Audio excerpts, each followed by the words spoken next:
morning, good evening, good afternoon from wherever you are in the world, and welcome to the Right on Track podcast. My name is Connor Jonas, and we've got a wonderful show lined up for you today. I am not here alone. I'm also joined by my fine friend, Tom Parry. Hello, Connor. Thank you very much for that wonderful introduction. You know, it is splendid to be here, as always. It's just us two again, isn't it, this week? Sadly, Tom Denham is still away, but we have got another guest host here to help bring the energy to life, and that is Mel Shiri. Hello, Mel. Welcome to the podcast. Hello, guys. How are you doing? This has been a long time coming, and it's finally happened, so very happy to be here. But how you guys doing? Yeah, I'm doing well. We're doing very well, and Mel, I have to tell you, it is such an honour to have you on the podcast. I've wanted you to be part of this podcast for so long. Oh, really? Yes, indeed. This is like absolute honour. No kidding. And of course we should also mention that Mel is the erstwhile voice of Sir Topham Hatt, who we had back in seasons 4 and 5 of our very podcast. Yes, at the start of our podcast you would hear the Sir Topham Hatt. You're listening to Round Track Podcast. Mel was the voice of Sir Topham Hatt. Absolutely fantastic. Greetings. Thank you very much, but for some reason you've cut me out. Okay, back to the normal game. It's all good. And breathe, okay? Rest your voice, rest your voice. Right on cue, just beautiful. Speaking of beauty, Tom Parry, what episodes are we looking at today? Oh, you flatterer, you Connor. We are talking about the Series 6 stories, Percy and the Haunted Mine, Middle Engine, and James and the Red Balloons. 3 absolutely ripping classic yarns. Yes, they are. Now, before we jump right into them, Mel, we need to ask you a few questions about your Thomas history. Of course. Go for it. I'm very happy to do that. So, first of all, what got you into Thomas? Well, this is according to my father, who is 61 now. According to him, my first memory was I was 2 years old and I was holding a wooden railway James in my hand, and I remember being pushed in my buggy at the time. Anything past that, the earliest I can think of after that would have been the Your Favourite Story Collection VHS that we had over here, which was the 10 classic episode VHS that included introductions from children. Yeah, I haven't really stopped loving Thomas. I've gone through the dark ages of the episodes, and at the ripe old age of 28, I'm still hanging in there and very much channeling that in terms of children's entertainment, so I don't think I'll ever be gone away from it. Yes, you're much like me. You work in the children's entertainment industry. Yeah, I had no idea that you were dealing with the debt with Thomas events in Puffing Billy. I had no idea about that, so I'm really pleased to hear that. Mel, there are a couple of questions I wanted to ask you, one pertaining to Thomas and one not as much. Sure. The first one is, on our podcast, we've had a lot of guests who have said that they were fans of Thomas as a child, fell out of it in their teenage years, and then got reacquainted with it. I'm wanting to ask you, what was it that kept your love of Thomas going? How did it endure? Really, it was just the love about it. Really, it was just the whole getting excited of new episodes. Like, I'm more into the TV series stuff. Like, when it comes to learning about steam engines in real life, I'm not very knowledgeable about that. I'm not as knowledgeable on railway series stuff. I'm more of the TV buff. I'm not really a fan of reading books in general because I much prefer moving imagery. Like, this is the guy who grew up with picture books. And I think it was just the fact that, you know, when you see the smiley face of Thomas, that you just can't help but, you know, tune in. So I have been through every single episode and I have rewatched pretty much all of them, and I just hang in there. And there's so many different iterations of Thomas in terms of lore, in terms of books, in terms of the toys and puzzles and TV shows, movies. So whatever new Thomas product, I still watch them whether I like them or not, because I'm always intrigued to see. So I'm still as connected as I may have been when I was younger, perhaps a bit more. Now, the second question I wanted to put to you, you are a very gifted impressionist. You're very good at imitating celebrities, not just Sir Topham Hatt, of course, but also Rowan Atkinson, Mr. Bean. I'm wondering, when was it that you discovered you had this gift or this knack for impersonating people? Honestly, it was just the fascination of hearing voices, and I'm like, I can do that. I mean, you know, most voices I can't really do. I'm not good at a Scottish accent. But really, it's just fascination. And in terms of getting into like acting stuff, do you know what it was? It wasn't so much an impression. It was when David Tennant regenerated into Matt Smith, I kept emulating that at home, to be honest with you. But really, it's just the fascination. it's just something I do. It's something I can't help I do, and it especially works very well whenever I'm doing my professional work. Now, Mel, you mentioned that one of your earliest VHSs was your favourite story collection. Yes. If that was your favourite story collection, what are your favourite stories? Well, my top favorite episode of all time is Special Funnel. It kind of plays like something I would read in like a children's book or like a fairy tale kind of thing. It just has that feel. The scenery is excellent. It kind of feeds into that whole fairy tale vibe. And also, it's just a good thing that you would always hear, like, the train who never could, or the train who wanted something better, the train who wanted a special funnel. That, I think, was one of the first ones I saw. Some of the first ones I saw included Edward Gordon and Henry, which is a favorite of mine, and also A Close Shaver's up there somewhere. In terms of modern ones, Henry Gets the Express, I thought was a brilliant resurgence for the Henry character, and my heart leaped when he was going up that hill with the coach. So I was like, oh my goodness, he's back! It's The World's Strongest Engine is one of my absolute favorites. Oh, we covered that just last week. Yeah. I just love it how Diesel, he is so egotistical that eventually he gets his comeuppance, and it's just so good that he's trying to prove he's strong as Henry. He is as strong as Henry. He's stronger than Henry. Connor, move on. We covered this, okay? Just move I'm on. not getting involved. I'm not getting involved. Okay. To stay right on track, Parry, Mm-hmm. what is our first episode? Well, the first story we're going to be covering in this episode of our podcast is Percy and the Haunted Mine. And in the clip you're about to hear, Percy, his driver and his fireman have stopped off at a signal when something very spooky happens. Percy chuffed anxiously through the thickening fog. He doesn't like travelling to Maithwaite at night. The line passes through a junction next to a spooky old quarry mine. Percy hoped the signal at the junction would be green. He didn't want to stop next to the mine, but the signal was red. He had to stop.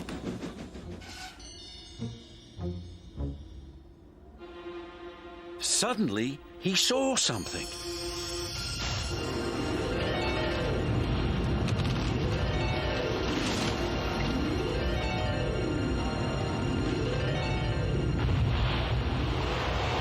Bouncing buffers! Cried Percy.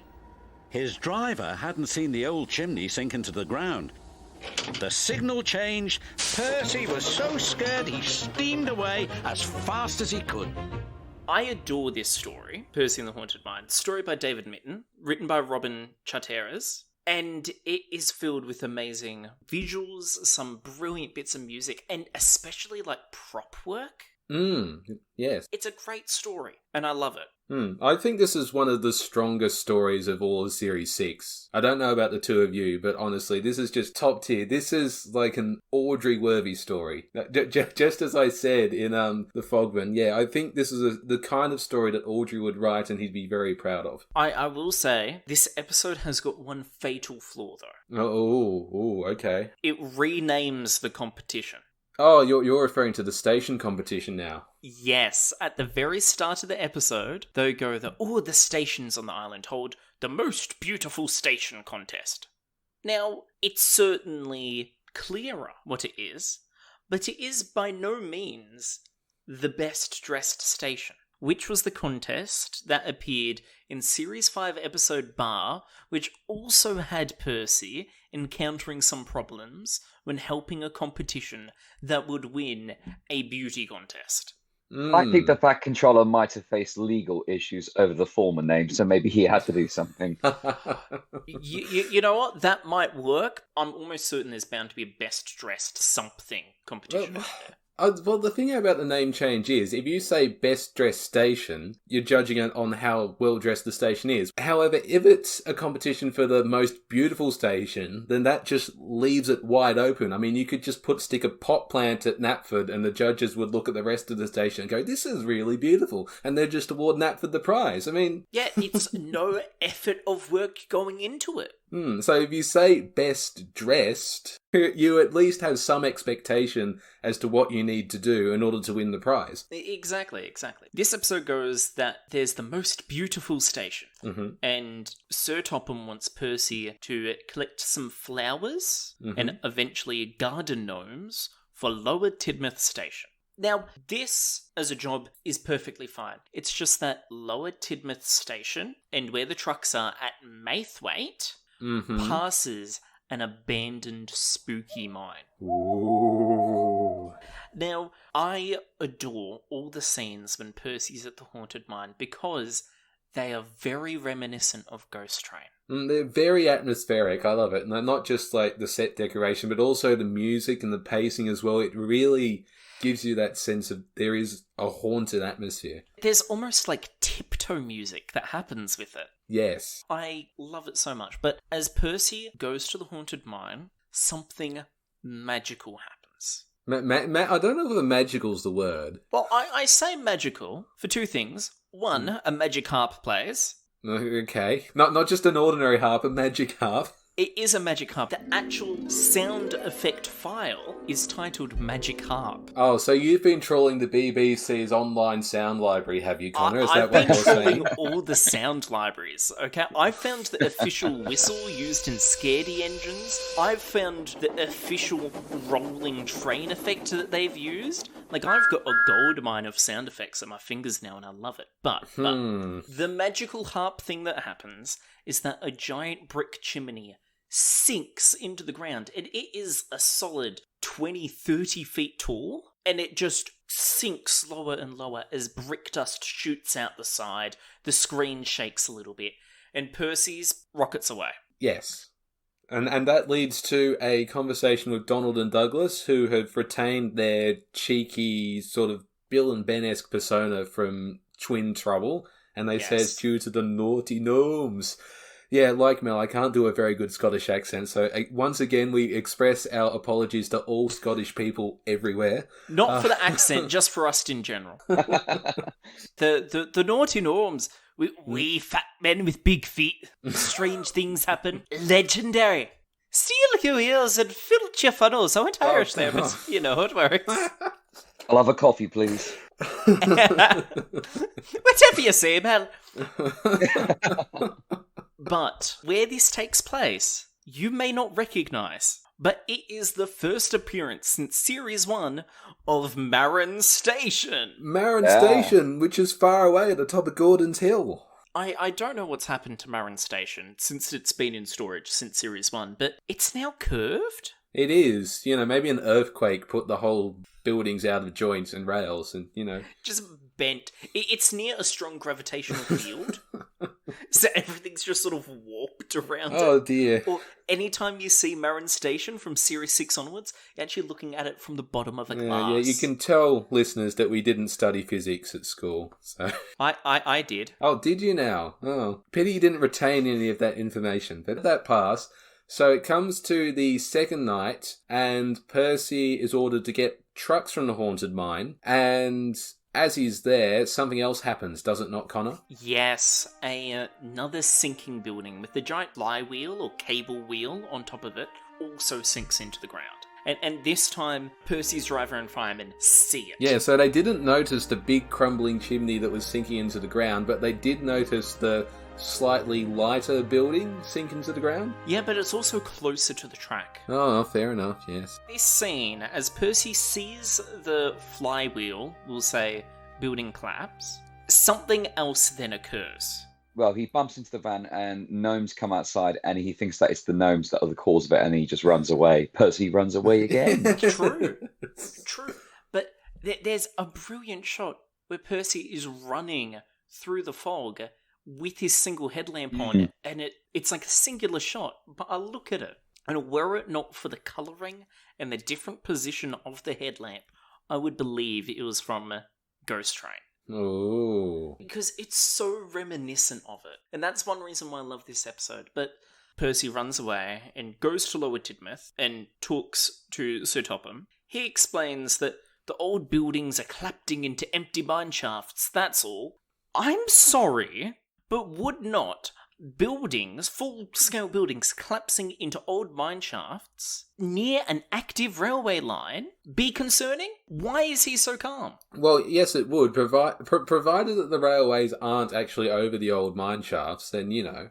I agree with you, but mine shafts in the past haven't been mapped many a time, so they mightn't even know And what's now causing these buildings to suddenly all collapse at once? Well, it's probably the weight of the buildings on top of the old mine shafts. Yeah, but buildings on top of the old mine shafts, they've been there for decades. They haven't collapsed yet. Yeah, it wears down over time, Connor. It's not just something that happens overnight. It's just this slow sinking feeling, and eventually it's too much. And are you sure it doesn't happen overnight? Because in 2 consecutive nights, when every time Percy's there, a building has collapsed. Well, it's a coincidence. I would go so far to say that either Percy's cursed, or it's actually the movement of engines near them that's causing the collapse. Oh, that is actually, a very valid... physics-related answer. Yeah, I was going to say that is an astute observation, Connor. Yes, and very well thought out. But...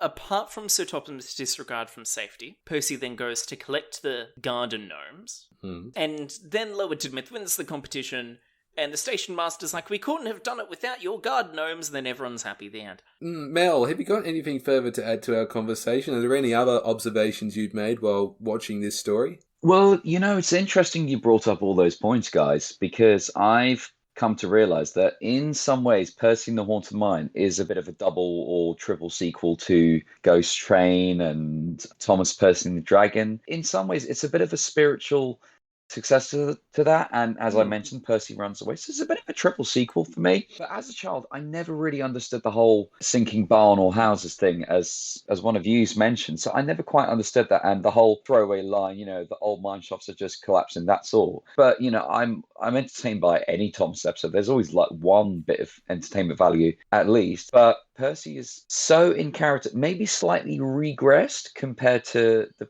previous series, but I just feel it's just so right for him. He's so accident prone, he's so innocent, and I just feel that I can't really see any other character filling that position of the lead role in the episode. And in terms of Donald and Douglas's scenes, that is just so right for them, because that Percy shouldn't believe them. You kind of know what the twins are going to say. And to pick up on another point you made there, Mel, about Percy's character regressing, I mean, that's a criticism you could apply to Series 6 as a whole, really. When compared to Series 5, it kind of feels like the engines are more childlike and naive than they are in Series 5, where they felt like, veterans of the railway. They knew what they were doing. Yeah, and then when you fast forward to the 7th season, and then you go to Percy Gets It Right, suddenly he becomes a lot more agile, he becomes a bit more braver, he becomes a lot more competent of danger on the line. So there's a real shift once you go into the following series, actually. And then, in fact, his character kind of flip-flops between every modern season, because then you go to Series 8 and he becomes a lot more vulnerable when he worries about being scrapped in the Big Mistake story.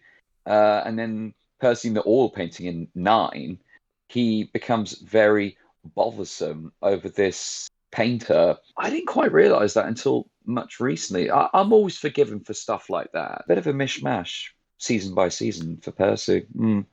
Yeah. Now, one detail I do like, we spoke about how teasing Percy about naughty gnomes by Donald Douglas is very in character. It's also very realistic. For the Scots have got many different legend around them. Oh, then you go about the Loch Ness Monster and stuff, yeah. Well, not just about the Loch Ness Monster, but there are tons of stories about Scottish fairies divided in the Sealy Court. But more specifically related to this, there are stories of the Scottish peck, and the peck are gnome-like creatures that are short of height, but extremely strong, and battle against the Scots. Is that why they call Donald and Douglas peppery and proud? Because I wondered what that meant. I believe that might be the case, yes. Because when they said peppery and proud in Twin Trouble, I never quite understood that. As a child, I thought Donald and Douglas got painted in pepper. I wasn't quite sure what that meant. They're coated in pepper now, what? Well, they're the same colour, Yeah, it depends on what pepper. Oh, true. For example, you can get blue pepper, just mix it with blue dye. I didn't know that. Yes, yeah. Just mix it with blue dye, then you got blue pepper, it works. Now, this episode has got some good parts and amazing merch, because, there's one wooden railway set of the Haunted Mine that collapses, and I always wanted it. I could never get it. I wasn't aware that existed until now, so thank you for letting me into that little secret, Master Jonas. Nor did I. Yeah, the little wooden railway thing. It was just like a single building which you could get that had a pillar and a gate, and the gate could move left and right, which would be the points underneath, and the tracks went underneath the building. And then you could knock over a little pillar that would cause the roof to collapse. It was amazing. And I always wanted it, and that's one reason why I've always remembered this episode, because I wanted that set. Apart from all of that, I feel it's almost rushed. I don't think so. No, where are you coming from? I don't feel it's rushed at all. I think it's perfectly paced. I feel at least the ending is rushed. No, I disagree with that too, actually. Well, like, I mean, yeah. No, I'm just saying it's rushed. Okay. Fine, let's agree to disagree. Mel, whose side are you on? Come on. For Godred's sake, kiss and make up, you two. I don't know. Okay. Well, what are your thoughts on the episode, though? Do you think it's good side, bad side? I mean, I don't really think it's bad at all. I mean, I know there's a few things that are certainly questionable, especially about the Haunted Mine thing, which even as an adult, I still don't quite understand the whole sinker thing. But I think you've got to suspend your head in part disbelief, and you just got to, go along with the ride. Sometimes it's good to have the supernatural or comedic elements fused into one, and then you put one of the most innocent characters in there. So to me, it works. I haven't seen it in a while, I will admit, but I certainly find it a good episode. Yeah, definitely not one of the most top tier ones, but it's certainly a good murky comedic watch with some fairly good imagery and some questionable stunts, which are handled very well by the model team, I should say. Oh, yes, absolutely. So, rankings. Yes, I'll lead off here. I'm going to give it a 9 out of 10. I love just about everything about this. The atmosphere, the sets, the music, the throwbacks to previous stories. It's just all beautiful. I think the only complaint, really, is that it's a bit too self-referential, maybe. And, of course, those criticisms about the buildings collapsing into mine shafts and why they're there, that's valid as well. So, yeah. Connor, your score? So, for me, what you dislike, I like about it. Okay. I've loved the callbacks to Ghost Train and to Bar. I'm not so sure whether there's technically a callback to Percy Runs Away, but... Well, he runs away. That's a callback. He definitely does run away. The sinking buildings, I love that. My favourite part of the episode. This episode is what made me interested in abandoned mines. Really? Yeah. But what I feel this episode can really improve upon would be definitely the pacing near the end. The station master goes, "Good job, Percy." And gnomes aren't naughty. They can be lucky. The end. It feels weird. And they've renamed the competition thing, but I like it, though. I do agree it's a good episode. It's got great music. It's got brilliant shots. And as you said, Mel, brilliant job by the prop team. So I'm going to give it a... I feel it's probably another rewrite. It could have been good. So I'm going to give it a 7. Okay, then. Mel, that just leaves you. What would you give Percy and the Haunted Mine out of 10? I find it a good breezy watch. I always find it happy, especially because season 6 is actually one of my favorite seasons. What you guys kind of said about the rushed ending, it's kind of what you guys mentioned about A Surprise for Percy from the previous season, in the fact that when Percy and Bertie and Factroll stop the runaway, and then suddenly everything gets wrapped up within 5 seconds, where Bertie is like, "And you were right, Percy," and it's just like, wait, what happened there? Yes. So it's kind of like that in a way. So let's say it's a quadruple sequel to Ghost Train. But, I'm going to give it a rather ironic and appropriate 6 out of 10. Okay. I believe Denham has shared with you his scores for this week's stories. So, just to confirm, Parry, I ranked it a 7, Mel ranked it a 6, Denham rated it a 5 out of 10. Whoa! Oh, here we go. So we've got a nice little descending or ascending order, and he said it's a nice little episode, however, it didn't hit as well as Scaredy Engine, which I agree. We covered Scaredy Engines last week, and going off that haunted high, this is now more like a spooky 7. You know, it's slow. No, I think this is stronger than Scaredy engines, honestly. But that's just me. Yes, that is just you and no one else. Oh, So... Well, just as Denham likes better late than ever and nobody else does. Okay, we are not getting into that. I think better late than never is okay, but I do find it confusing. Oh, thank you. Yes. Okay. Validation. Okay. Before we start ranting and going off track, Parry, what episode are we looking at next? The next story we're going to be looking at, Connor, is Middle Engine. What is a middle engine, you might ask? Well, I'm glad you did ask, because you're about to hear what a middle engine is and what problems it causes in this very clip. But none of them likes being a middle engine. It's no fun being stuck in the middle. One morning, Percy was cheerfully collecting coal trucks from the smelter yards where Parry and Bert worked. They like to play tricks on steam engines. Percy didn't want to fall for their tricks again. But before he knew it, he was stuck in the middle. Oh, bother, chuffed Percy crossly. Little green piggy in the middle, Parry teased. Percy's driver was cross. With trucks in front of him and trucks behind, Percy had to go slowly. James was in the yard when Percy steamed slowly by. It's Slow Coach Percy, James laughed. You wouldn't be laughing if you were stuck in the middle, Percy fumed. And James won't be laughing later when he does find himself in the middle. Yes, he does get his comeuppance eventually. So, tell us something about this very story, Middle Engine. Give me the facts. So Middle Engine is a story concept by David Mitton, but written by Brian Truman, and it covers the brilliant idea of engines being stuck in the middle of a train. A very real thing, but something that is not very commonly seen or heard of on railways. So the story starts with Michael Angelis briefly explaining what a middle engine is and why it's no fun, and then we go into Percy, who becomes a middle engine due to the input of Parry and Bert, the diesel Class 8 engines who are at the Sodal Steelworks. This is the first time that the two of them have been referred to by name. Yes, last series it was only Bert that was referred to by name, and now we know that Parry is called Parry, and Bert also gets speaking roles. Yes, indeed. And Parry is spelled apostrophe A-R-R-Y. For whatever reason. Is it supposed to be Harry or Barry? Or Parry, even. What I love about this is that every time James and Percy have become a middle engine, Parry and Bert say, little piggy in the middle. Which I love, because growing up, Piggy in the Middle was my favourite game. Was it now? Mine was Duck Duck Goose. Ah.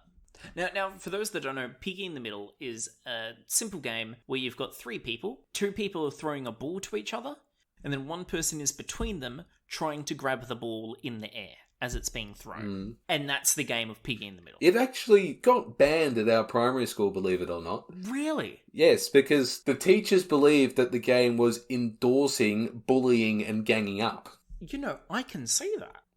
Even though it was your favourite game, I can see where they're coming from. I can see where they're coming from. I guess I was just sadistic as a child. Moving along, though, so after Percy becomes a middle engine, he has to go to the coal hopper. And as he's there, the back of his train is backed into by Henry, and suddenly Percy finds himself on the conveyor belt, which would normally send trucks up. But on this occasion, it's poor old Percy. He gets all the coal tipped out of his bunker, comes back down again, and the yard manager scolds him for causing confusion and delay, and then the Fat Controller admonishes Percy. One of my favourite lines in this episode, though, comes from James, who says, thinking no one can hear him, I could handle those diesels with bent buffers and a busted boiler. I love that line. It's just beautiful. The music that comes after that, the sad trumpet. Oh, it's just brilliant. It sounds so much like, I could take them on with, one hand tied behind my back and only on one leg. It's got such a snarky, egotistical comment to it. And then the Fat Controller goes, then you shall do Percy's work. That is just brilliant comedy there. Just top notch. Love it. It is. It is. And I especially love, in that same scene too, you've got Gordon and Henry in the background smiling at James and his misfortune. Knowing that, yeah, you messed up. Now, when Percy takes the trucks to the coaling plant, he takes them to the tipper. Now, for those that don't know, tipper was very common on large industrial railways during the 1950s and 60s. And think of almost a horizontal elevating platform that is connected to a conveyor belt, which is what lifts it up and down. And often what would happen is that coal trucks would roll onto this platform. They'll be locked in place by little clips attached to the wheels, or maybe they're actually coupled or chained down. And then it is lifted up, and then they're tipped over to their side, or perhaps even upside down. Or the coal falls out into the coal hopper, which can later be used to fill up other coal trucks or tender engines. That indeed. We did see, or rather you do see in the illustrations for the Railway series, there is a coal hopper located at Tidmouth Sheds, where, of course, all the engines reside overnight, but we haven't actually seen one working like this in the television series until now. Yes, it's a very modern design of one as well. Very, very modern, yes. Mel, what are your thoughts? I mean, I never quite understood Percy getting the blame when really it was Henry's fault for buffing up to Percy. Yeah, Percy is unfairly maligned for something which is totally and 100% not his fault. And even if you shift blame from Henry, Percy goes, those diesels made me a middle engine. And then Sir Thomas goes, nevertheless what? We've got intrinsic proof here. You've got the drivers who became. You can't tell off Percy because there was no one in the cab. Unless it has got immediate, super strong way to clamp onto whatever engine is suddenly there, Percy should not be being lifted up. Yes.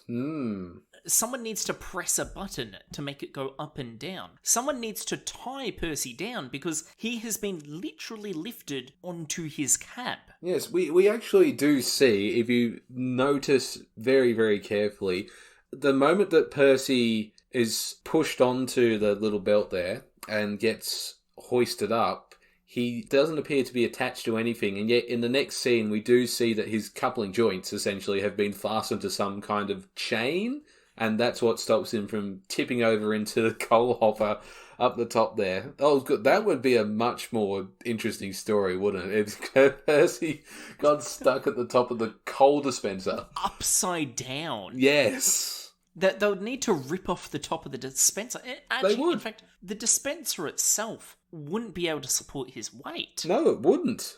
That story is a lot darker. But yeah, how did Percy get attached to the couplings? Who was it that allowed this design to be in place? Furthermore, why isn't Henry being blamed? Yes. Why isn't the person in charge of the controls being blamed? Yes, that too.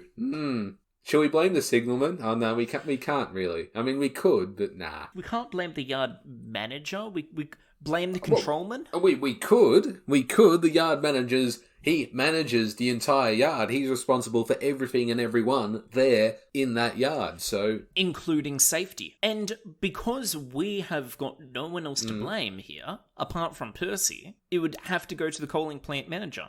I don't know about you, but Percy has been wrongfully accused. Absolutely, he has. He needs, what's his name? Atticus Finch? Atticus Finch, you're thinking of, for the main protagonist from To Kill a Mockingbird. Read a book, Connor, honestly. I read To Kill a Mockingbird. To Kill a Mockingbird, not To Kill a Mockingbird. That's like and then Pigeon Beer. Wonderful. Anyways. And so then it happens that James becomes a middle engine, and rather than get on with his work, he just decides to stay put, and it's up to Percy to come and rescue him. He gets to the end of the line, and the yard manager or the station master says, "What's that big red engine doing in the middle?" And Percy goes, "He's learning to be a middle engine." And James tries to cover himself with steam, hoping that no one would recognise him, but it's no good because there's only one big red engine on the island, and everybody knows his name is James. Rosie. James. Yes, not Rosie. Wrong one. Yeah, at this point in time, Rosie hasn't been introduced yet. Yeah. In terms of the structure, the narrative and all that, it's fine. Like, it feels to me like a very basic Thomas story. I mean, the humour's great, of course. You know, seeing Percy hoisted up, having the coal tipped out, and that's good. And then the moments with James as well. But otherwise, there's not really a lot happening in this narrative. I don't know what you think, Connor. So I like this episode because it introduces something about railways that just things don't like. Engines don't like being a middle engine. And we haven't gotten that kind of introduction in the past, and it hasn't been something like some engines like taking goods trains, some don't. It's none of them like being a middle engine. And I adore that idea as an episode plot. And middle engines are a real thing. However, they are often quite dangerous for an engine, especially a singular engine, to be in the middle of a train as it's running. But yeah, I adore the idea that they've got an entire episode put around it. I am sad, though, that although they have reintroduced Parry and Bert for it, they are more so bullies instead of a general threat as they were in Stepney Gets Lost. They're kind of like Bill and Ben, but without the twinkle in their eye, really. Yes, and the steam in their boiler. They're just... Yes. They're not evil, they're just mean. But I do like the new appearance of the coaling plant. We technically did see it in the feature-length film, however, it was in a very different look, and I also love the introduction of a coal tipper. And the coaling plant is then going to appear for a few more series, and even a movie/special afterwards. It will become a very popular place in the show, so I enjoy that look, and I do love the banter. Yeah, Mel, are there any other thoughts that you had on this story? Is there anything that Connor and I haven't touched upon that you wanted to raise as well? I mean, I have no idea if Percy was really blocking a line when Henry bumped into him. I always was very kind of enamoured when Percy was being tipped in the coal, sort of the coal implant shaft. One of the best accidents. Yeah, as a child, I was a little bit scared of that, actually, because I was like, no, he's going to fall off, whatever. Because it's just a slightly horrifying image, if you think about it. I mean, in terms of, James suddenly saying, oh, I can do this, and that's a tale of two halves, this episode. The episode kind of feels disjointed to me, if I'm going to be honest. Parry and Bert are not as evil as they were at the start. But to be fair, they weren't renamed in Stepney Gets Lost. They were just two users, and the lighting was so dark and also so red that children might think them as maybe slightly different characters. But Parry and Bert's characterization has kind of been very consistent across all the subsequent series, actually. Yes, after this, it's consistent. But yeah, I think it's like one of the lesser sort of appreciated episodes. It's certainly weaker than the Haunted Mine episode. Sorry, I'm going to offend one of you, but that's just my mind. But as I said, I'm entertained by any episode whatever. And from my recollection, I have watched it a little bit more than the Haunted Mine. It is a good episode. So, rankings. I'll go first. Who's going first? All right, you're on first. Okay. No. Yours in the outfield. Third base. No. I adore this episode. It's got a very good accident, not a crash, but accident. However, as you've said, Percy shouldn't get the blame. However, it is very disjointed at times. And whilst the ending is better paced than the last one, and it's got a brilliant scene with James covering himself in smoke, I feel that maybe having very classic driver talking to James going, "Come, show a wheel, we need to get this stuff moving anyways." And it's just not there because he goes, "I'm not moving," and he didn't. And then Percy comes, and then at the harbour, and then the end again. Perhaps if there was a little bit of Percy-James dynamic at the very start of the episode, before Percy becomes a middle engine, it would be better. But for me, I'm going to rank it a 6 out of 10. I respectfully agree with your latter point that you made about Percy and James. Yeah, I respect that. And Mel, your score? Probably a 5. Okay, there we are. I'm actually going to echo Connor and go 6 out of 10. Look, it's, as I said, it's not a particularly exciting story, but it's got a couple of good moments in there, particularly with the coal hopper. So for that reason, it just puts it above being a mediocre story. And what of Master Denham, Master Jonas? What did our very own Tom Denham gift Middle Engine? You'd be surprised, because I am as well. Because he gifted it a 10 out of 10. 10 out of 10? A Douglas out of a Douglas? Yes. Denham says, great to see Ari and Bert, James and Percy are at peak. So I'm not going to argue with Denham here. Well, because we can't. He's not here to defend himself. Exactly. It makes insulting him all the easier. And now it is time for our regular musical break, or interlude, as we like to refer to it, here on Right on Track.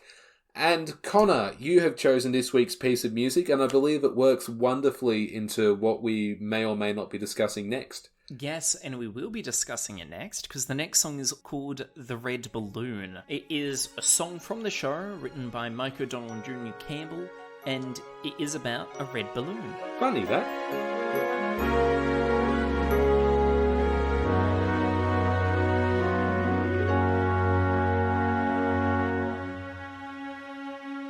There's so much to see on the island of Sodor.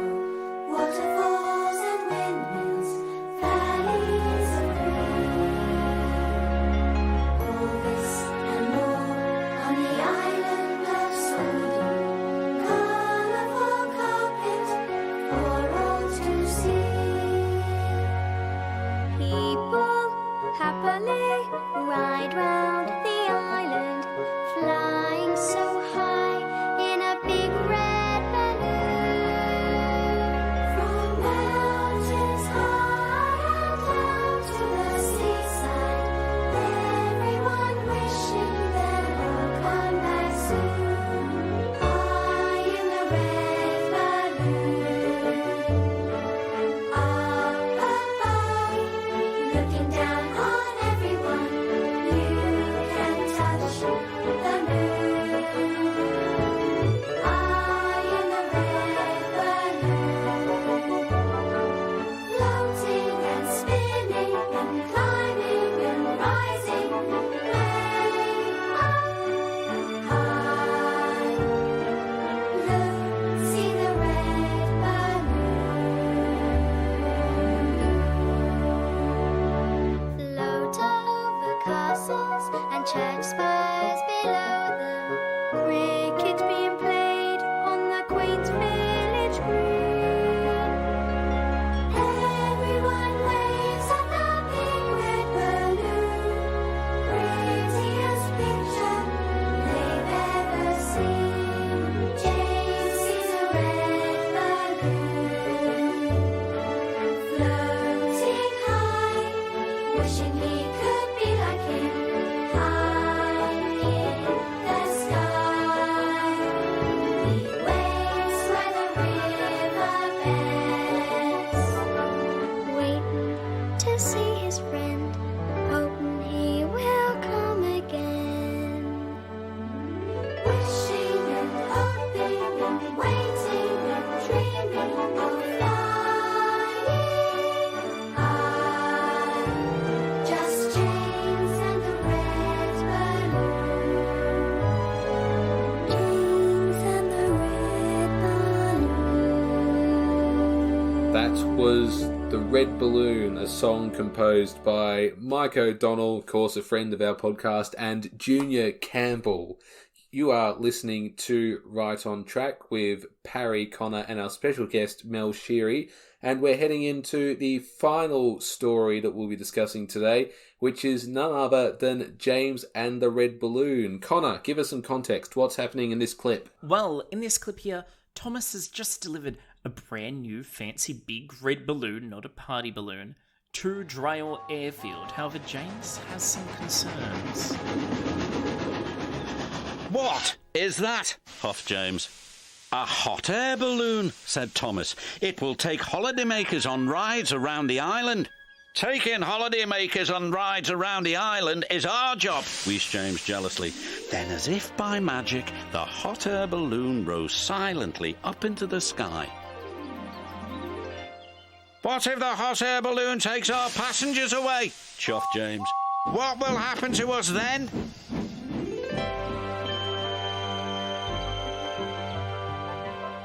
This made Thomas worry. Suddenly, he wasn't so excited about the balloon. Yes. Thomas ought to be worried because those hot air balloons, they just travel so far and so fast. With so many passengers on them. Yeah, absolutely, yeah. Just a light breeze and they just whiskers them away. Whisks them away. It's a cat. Yeah, oh dear. I apologise to everybody who speaks English. Not for English, but just for our general existence. So, it is summertime on the island of Sodor, and there are lots of summer visitors going around. And Thomas has just collected a wonderful big red balloon to carry tourists up around the island. However, everything is not as peaceful as it seems, as James points out to Thomas that the hot air balloon may take their passengers away. And then concern comes about to number 1, number 5, as everyone else seems to be enamoured by the balloon. And as they're concerned about it, the great big red balloon lands right in front and on top of James. And as he screams what's happening, his hot air reinflates the balloon, and then it flies back up again. And without meaning to, he accidentally solved their problem and made another one for himself. And after a quick talk with Sir Topham, he realises that they're not going to be replaced by a hot air balloon. They'll need a ride home in a train. And then James metaphorically looks up to the red balloon, as it says at the end of the episode that sometimes at night he dreams that he can fly just like it. I do love that final scene. It's just very special. Oh, Connor, now I understand this is another episode which is written by a screenwriter who is not David Mitton or Britt Allcroft. In fact, it's got quite an interesting writing history to it. So, James and the Red Balloon, story by David Mitton, written by Jenny McDade. That's the TV series story of James and the Red Balloon. However, the episode appears to be based off a 1990 Christopher Audrey story, James and the Balloons. Yes. Which also features a balloon falling on the line in front of James. Yes, it does. However, it doesn't land on top of him, and in that story, James picks up the balloonists and takes them back.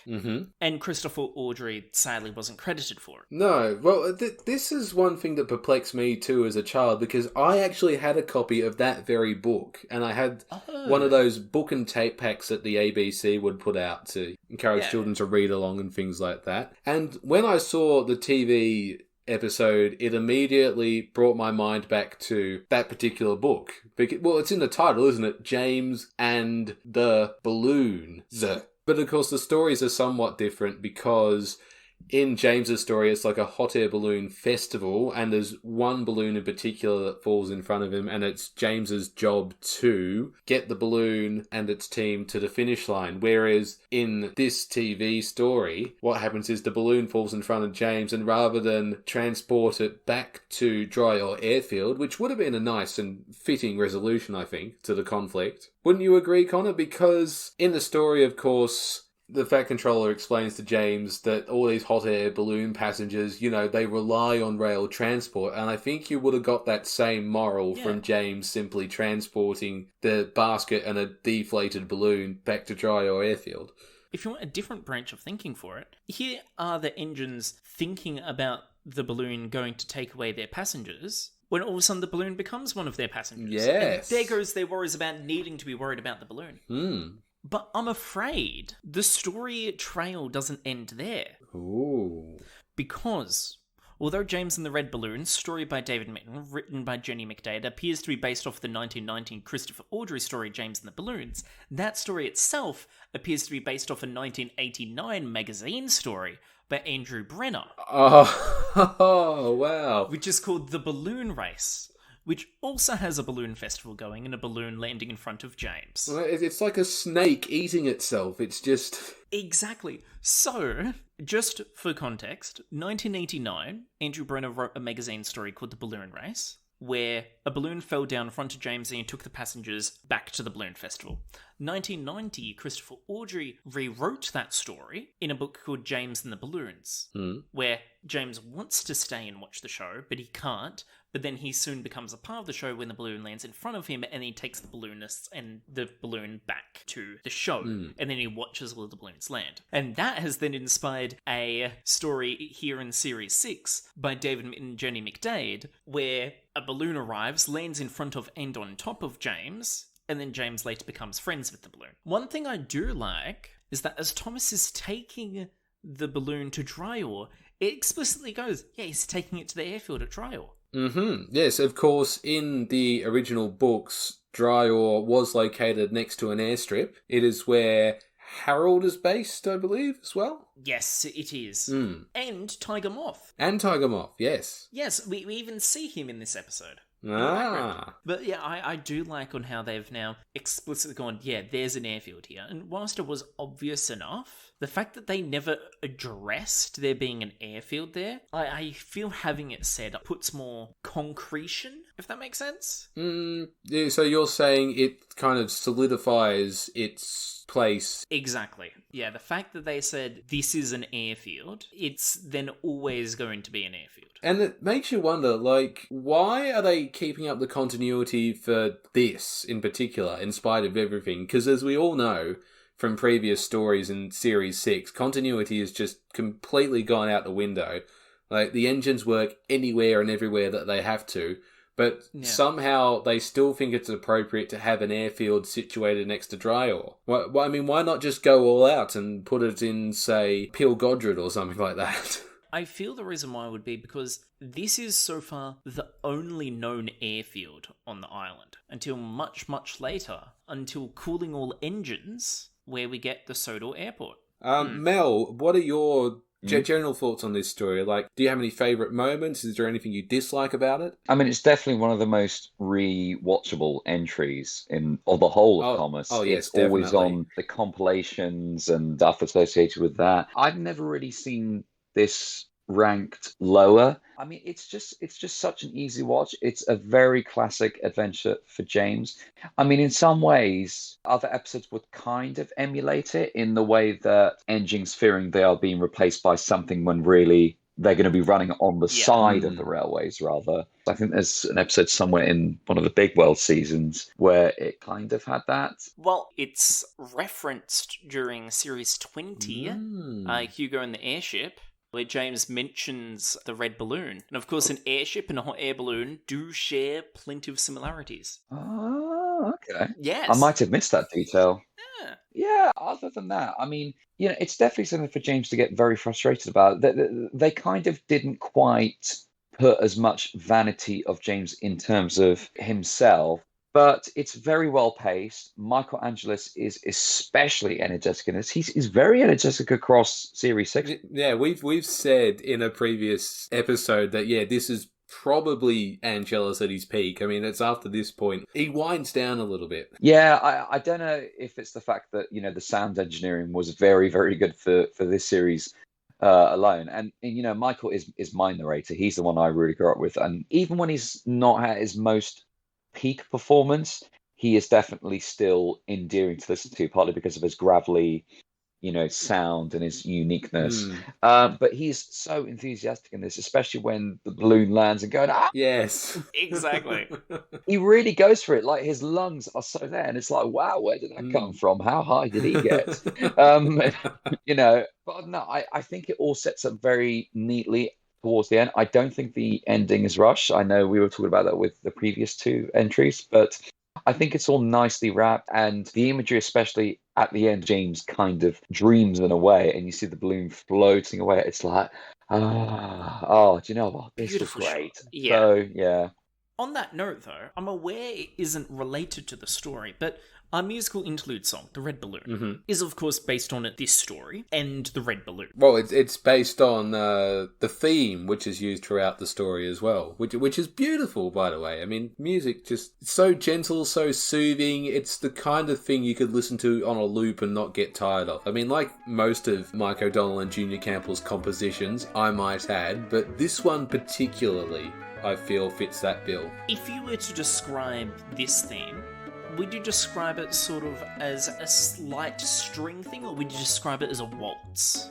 Well, it's more of a waltz, really, because it goes 1, 2, 3, 1, 2, 3, 1, 2, 3, 1, Do you know 2, what 3. else goes 1, 2, 3 in Thomas? What Henry's theme does, Duck's theme does. Duck. It appears to be that the Red Balloons theme is exactly based off of Duck's theme. Ah. Because they've got the same chord progression and the same 1, 2, 3.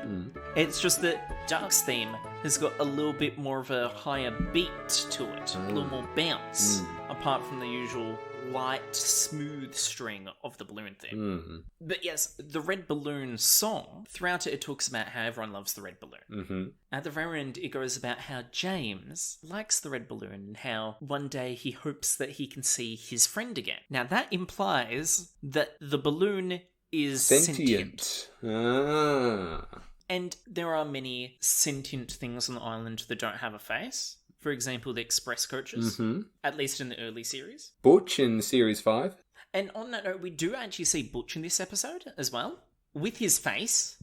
And I believe this is the first time Butch is seen with a face. You believe correctly. Yes. He won't actually get a character role until Series 15, Stuck on You. Well, so that's, CGI era. Yeah, so he's got a face and it's not going to be used.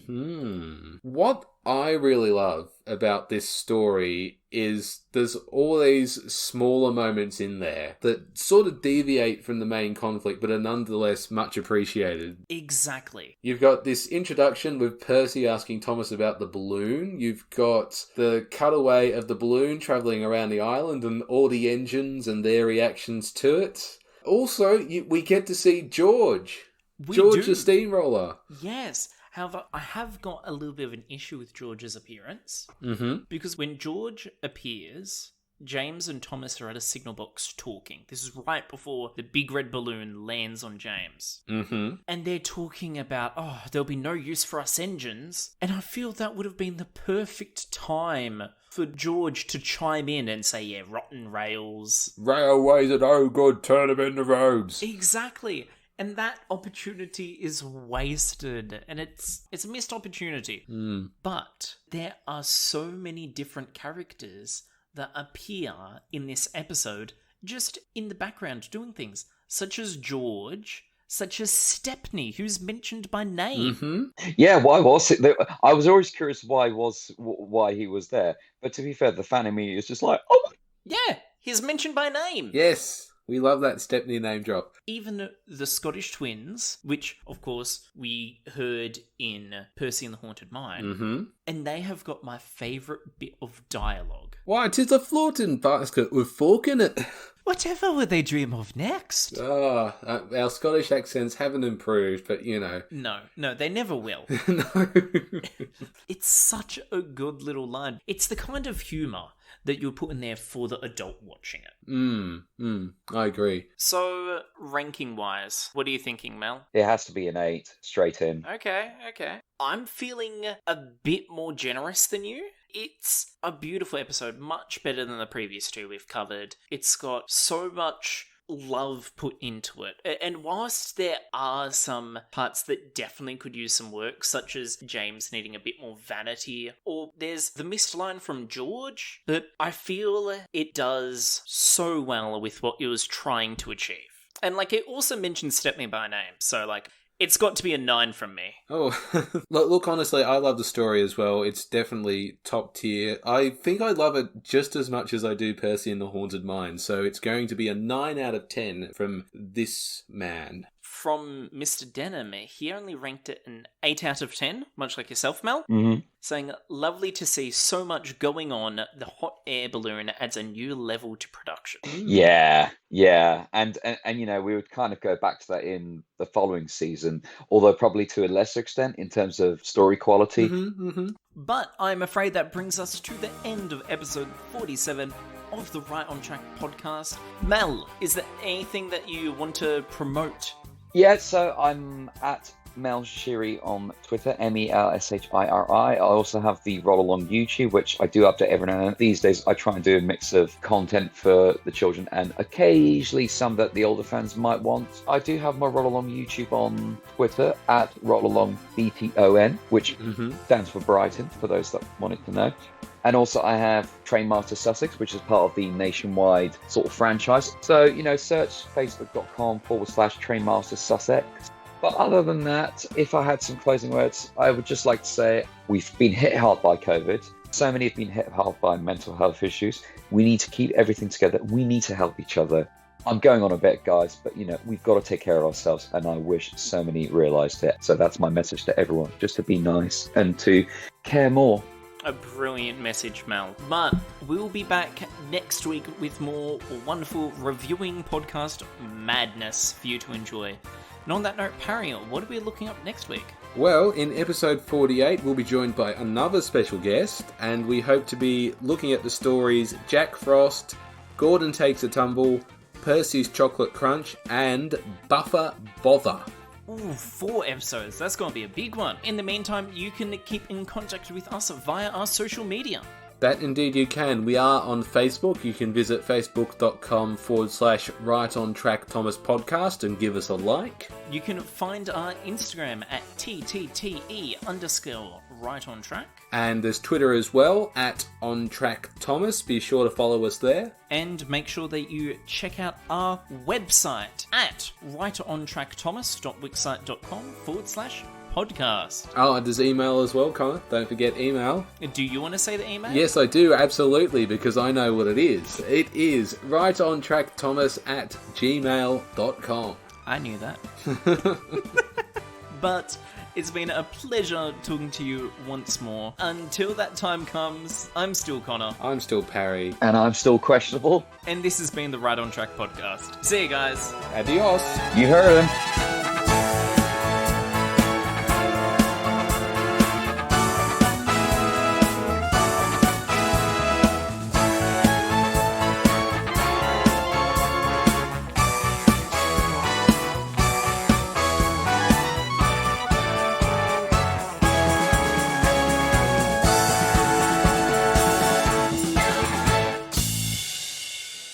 Da-da-ba-ba-da-ba-da-ba-da-ba-da-ba-da-ba.